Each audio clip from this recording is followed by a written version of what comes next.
Assalamualaikum warahmatullahi wabarakatuh. Ada satu kalimat yang kayaknya jadi kalimat yang paling sering kita ucapkan.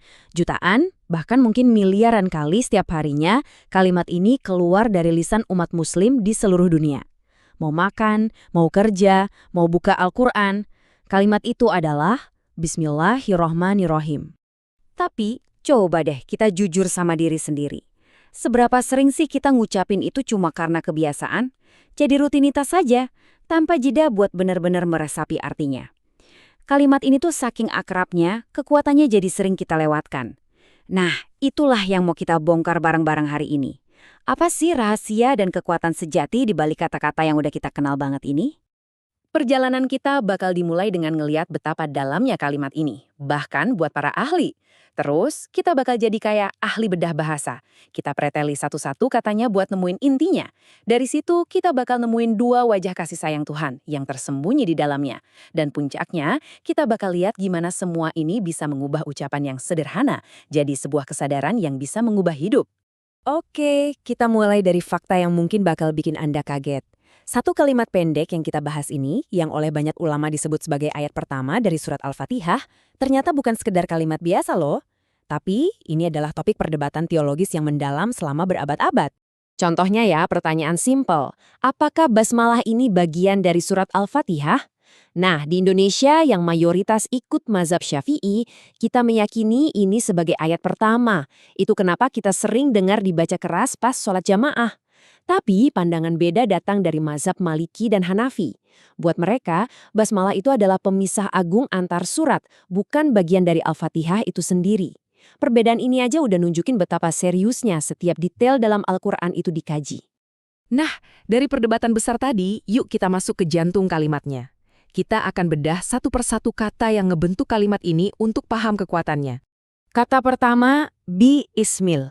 Bi di sini itu bukan sekedar dengan. Coba bayangin deh, Anda mau ngelakuin tugas yang berat banget. Terus ada seorang ahli datang dan bilang, kerjain ini bareng saya. Nah, itulah makna bi di sini. Jadi, bismillah itu bukan cuma dengan nama Allah, tapi sebuah pernyataan. Aku melakukan ini bersama Allah dengan pertolongan dan penyertaannya. Ini tuh deklarasi total kalau kita ini bergantung sama Dia. Lanjut, kata sentralnya Allah. Ini bukan gelar kayak raja atau presiden yang bisa aja dipakai banyak orang. Ini adalah nama diri yang tunggal dan absolut. Coba pikirin kayak gini. Kalau Asma'ul Husna itu semua warna dalam spektrum, nah Allah itu adalah cahaya putih yang mengandung semua warna itu di dalamnya. Jadi, pas kita nyebut Allah, kita tuh lagi manggil keseluruhan sifatnya dalam satu kata. Pemikir besar Islam, Imam Al-Ghazali, ngerangkum ini dengan, wah indah banget. Beliau bilang, Allah itu adalah nama untuk zat yang benar-benar ada yang menyandang semua sifat ketuhanan. Jadi ini bukan tentang konsep yang abstrak, tapi tentang realitas tertinggi itu sendiri. Makanya saat kita nyebut Allah, kita tuh lagi manggil Dia dengan namanya yang paling utuh dan paling agung. Dan sekarang, kita sampai nih ke dua kata terakhir yang paling indah, tapi juga paling sering disederhanain maknanya. Dua wajah rahmat Tuhan. Pasti kita sering nanya-nanya kan, Ar-Rahman, Ar-Rahim. Dua-duanya dari akar kata yang sama, rohmah, artinya kasih sayang. Terjemahannya pun mirip banget. Maha pengasih, maha penyayang. Terus, kenapa harus ada dua? Apa bedanya sih? Ternyata bedanya itu fundamental banget. Nah, ini dia kuncinya. Coba bayangin Ar-Rahman itu kayak matahari. Sinarnya itu nyinari semua orang tanpa kecuali. Orang baik, orang jahat, tumbuhan, hewan, semuanya dapat. Itulah rahmat universalnya di dunia ini. Sedangkan Ar-Rahim, bayangin itu seperti pelukan hangat seorang ibu buat anaknya. Itu adalah rahmat yang intim, eksklusif, dan penuh balasan yang dijanjikan khusus buat orang-orang beriman di akhirat. Jadi satu rahmat untuk semua di dunia dan satu rahmat istimewa untuk yang taat di akhirat. Oke, kita udah bedah setiap katanya. Pertanyaan besarnya sekarang, so what? Terus kenapa? Apa gunanya kita tahu semua ini? Gimana detail-detail ini bisa ngubah cara kita ngucapin basmalah?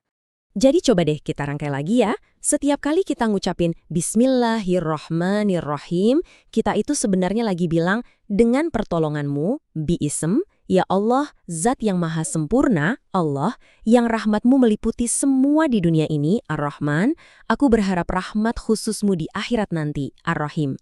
Ini bukan sekadar kalimat pembuka, Ini adalah sebuah mindset, sebuah cara untuk meluruskan niat kita sebelum ngapa-ngapain. Dan efeknya itu luar biasa loh, bahkan secara psikologis. Pas kita cemas ngadepin ujian, bismillah jadi pengingat kalau kita nggak sendirian. Ini ngasih ketenangan. Pas kita ragu mau mulai proyek besar, bismillah jadi sumber optimisme. Karena kita tahu kita nyender kekuatan yang nggak terbatas.